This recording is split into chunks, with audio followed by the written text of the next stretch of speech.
जब उसके ससुर ने उसे पारिवारिक संपत्ति के बंटवारे से बाहर कर दिया तो वो तुरंत अस्पताल पहुंची और उसके लिए किए गए 80 लाख डॉलर के चिकित्सा भुगतान को रद्द कर दिया।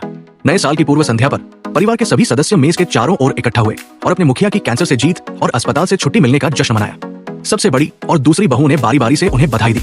उनके शब्द शहद की तरह मीठे थे और उनकी प्रशंसा सुनकर बूढ़े व्यक्ति के चेहरे पर बड़ी मुस्कान आ गई। जब शांत स्वभाव वाली तीसरी बहू की बारी आई तो उसने अस्पताल द्वारा मांगे गए 80 लाख डॉलर के इलाज के बिल का जिक्र किया। वो पहले ही पूरा भुगतान कर चुकी थी। डॉक्टर ने कहा कि उनके आगे के इलाज के परिणाम आशाजनक है और नए साल में वे निश्चित रूप से कैंसर से ठीक हो जाएंगे। इन शब्दों ने तुरंत बूढ़े व्यक्ति के चेहरे के भाव बदल दिए। उन्हें लगता था कि नए साल में कैंसर का जिक्र करना अशुभ होता है। महिला ने समझाने की कोशिश की लेकिन उसके ससुर ने उसे बीच में ही रोक दिया। अगले ही पल उसने संपत्ति के कई दस्तावेज निकाले और दावा किया कि उसे एक खुशखबरी सुनानी है। वो अपने स्वामित्व वाले घरों को अपनी बहू में बांट देगा।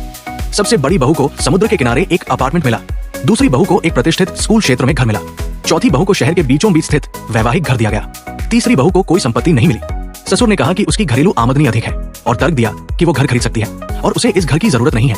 ये सुनकर उसका दिल बैठ गया।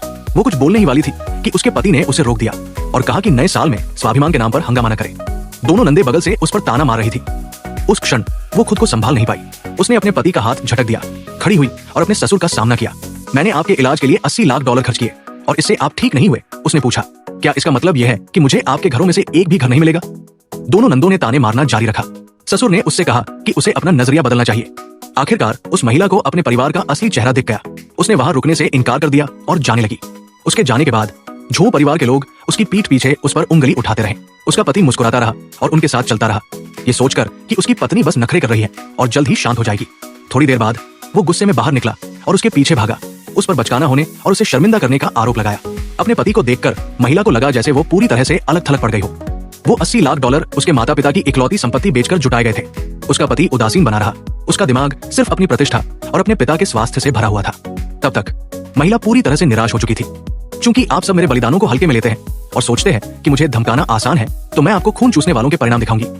अगली सुबह तड़के महिला सीधे अस्पताल गई। उसने वो दस्तावेज निकाला जिस पर उसने पहले चिकित्सा व्यवस्था को सुविधाजनक बनाने के लिए हस्ताक्षर किए थे। वो समझौता जिसमें स्पष्ट रूप से उसे एकमात्र वित्तपोषक और निर्णय लेने वाली के रूप में नामित किया गया था। उसने मांग की कि उसके ससुर का उच्च स्तरीय उपचार पैकेज तुरंत समाप्त किया जाए।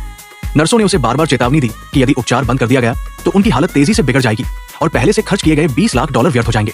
लेकिन महिला ने बिना किसी हिचकिचाहट के समझौते पर हस्ताक्षर कर दिए। उस समय झो परिवार अभी भी नए साल के पहले दिन घर पर न रहने के लिए उसकी आलोचना कर रहा था। अचानक अस्पताल से एक फोन कॉल ने पूरे परिवार को व्याकुल कर दिया।